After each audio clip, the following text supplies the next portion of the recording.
വയനാട് പുൽപ്പള്ളി അമരക്കുനിയിൽ ഭീതി പരത്തുന്ന കടുവയുടെ ദൃശ്യങ്ങൾ 24-ന് ലഭിച്ചു. തൂപ്ര ഭാഗത്ത് കടുവ റോഡ് മുറിച്ചു കടക്കുന്ന ദൃശ്യങ്ങൾ കാറിന്റെ ക്യാമറയിലാണ് പതിഞ്ഞത്. ഞാൻ ഇവിടെ നിന്ന് എൻ്റെ ഒരു സുഹൃത്ത്, ഒരു ഡോക്ടർക്ക് അവിടെ ഒരു ഫാമുണ്ട്.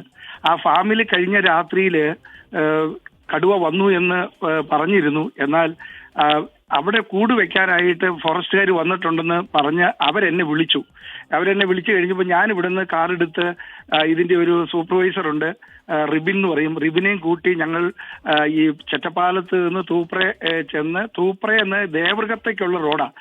അതിലങ്ങ് നടന്ന് വണ്ടിയും കൊണ്ട് അങ്ങ് പോകുന്ന സമയത്താണ് ഞങ്ങളുടെ മുമ്പിലേക്ക് നേരെ ഒരു പറമ്പിൽ നിന്ന് ഇത് ക്രോസ് ചെയ്ത് കയറി വന്നു. അപ്പോൾ പെട്ടെന്ന് ഞാൻ എൻ്റെ വണ്ടിയിൽ ക്യാമറ ഉള്ള വിവരം അങ്ങ് മറന്നുപോയി. പെട്ടെന്ന് മോനോട് പറഞ്ഞു, മോനേടാ നിന്റെ മൊബൈൽ എടുത്ത് പകർത്താൻ പറഞ്ഞു.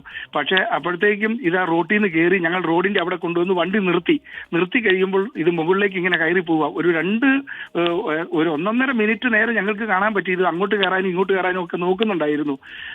പക്ഷേ ഇത് പെട്ടെന്ന് പിന്നെ ഞാൻ തിരിച്ച് ഫോറസ്റ്റുകാരുടെ അടുത്തേക്ക് ആയിരുന്നു. അപ്പോഴാ ഫോറസ്റ്റുകാർ ഓടി വന്നു. പോകുന്ന വഴിക്ക് തന്നെ എനിക്ക് മനസ്സിലായി എൻ്റെ വണ്ടിയിൽ ഇത് റെക്കോർഡ് ആയിട്ടുണ്ടെന്ന്. ഇപ്പൊ ഫോറസ്റ്റുകാർ വന്ന് ആ റെക്കോർഡ് എടുക്കുകയും അവർക്ക് അത് ബോധ്യപ്പെടുകയും പെട്ടെന്ന് തന്നെ എല്ലാവരും വിളിച്ച് അറിയിക്കുകയൊക്കെ ചെയ്തു.